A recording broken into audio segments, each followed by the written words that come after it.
Assalamualaikum warahmatullahi wabarakatuh. Masih ketemu lagi di Anunet Channel. Di vlog kali ini kita akan berbincang-bincang sedikit ya masalah pemilihan antena yang baik buat modifikasi router. Kemarin kan saya udah bahas bagaimana cara memasang antena di router E1000 ya, di Cisco E1000.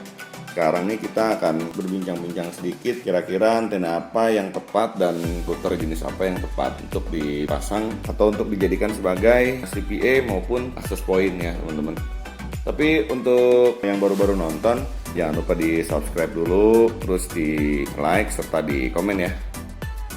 Ini router-router di depan saya ini router-router yang paling sering dipakai sama rekan-rekan untuk dijadikan sebagai CPE ataupun access point. Nah, di sini tuh ada Cisco S1000, ada bekas modem TP-Link, ada ZTE 660, terus ini ada ZTE F609, ini ada tenda N301, saya udah modif ke antena Totoling CP300. Ini semua routernya bagus, nggak ada yang rusak. Memang sengaja saya kumpulkan ini untuk ngetes modifikasi ya. Banyak teman-teman yang ngeluh kenapa saat saya pasang antena itu selalu drop, kok sinyalnya malah bukan bagus, malah makin hancur. Kita bahas satu-satu ya teman-teman. Kita bahas dulu deh dari awalnya deh.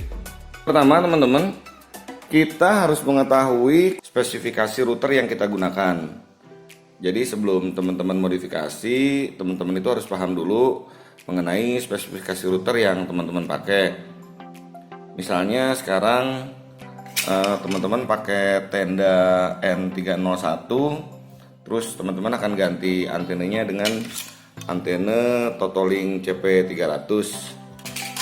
Sebelum teman-teman ganti, teman-teman harus paham dulu kira-kira power tenda ini match enggak dengan antena yang akan teman-teman ganti. Yang kedua, sisi hardware lainnya seperti RAM, chipset, dan lain-lainnya itu kuat enggak untuk menampung banyak user jika teman-teman ingin menjadikan router ini sebagai access point. Jangan main asal jebret, akhirnya saat hasil tidak sesuai dengan ekspektasi, kita nyalahin antena. Nah, itu paling banyak terjadi.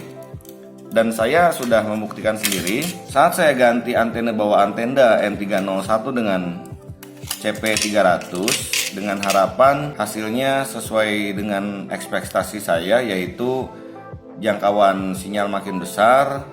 Ternyata hasilnya jauh di luar ekspektasi gitu. Nah, power yang dihasilkan itu malah lebih rendah daripada menggunakan antena bawaannya atau antena aslinya. Padahal antena yang kita pakai ini antena buatan pabrik ya rekan-rekan. Tapi hasilnya malah jauh lebih buruk. Yang kedua, saat kita sudah mengetahui spesifikasi router yang kita pakai, kita harus mengetahui jenis atau karakter antena yang akan kita pakai. Umumnya, rekan-rekan operator itu mengganti antena bawaan yaitu Omni dengan antena berjenis sektoral seperti ini.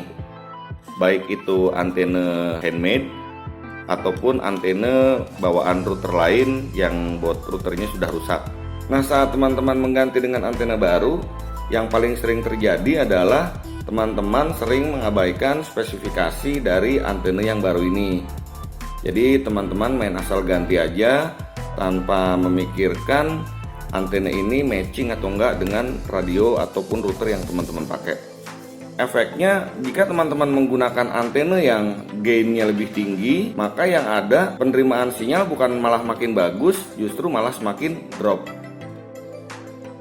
Nah, sekarang kenapa harus Anunet? Nah, ini kita promosi dikit ya teman-teman. Anunet itu adalah antena handmade yang memang sengaja saya bikin untuk memenuhi kebutuhan teman-teman. Karena di antena Anunet ini udah sengaja saya bikin untuk menghandle kebutuhan teman-teman yang biasanya memiliki router 100 mW sampai 150 mW seperti tenda N301, Totoling N300RT, dan lain-lain. Saat antena Anunet ini dipasang di tenda N301, maka power yang dihasilkan pun akan jauh lebih maksimal dibandingkan dengan teman-teman menggantinya dengan antena modifikasi lain.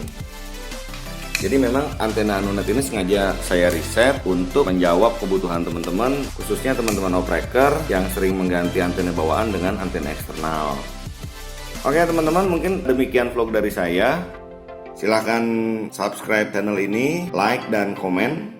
Jangan lupa teman-teman tetap semangat terus, tetap gunakan produk lokal berkualitas, jauhi narkoba, dan jangan cuci baju di wastafel. Salam dari saya, Doni Tambas. Assalamualaikum warahmatullahi wabarakatuh.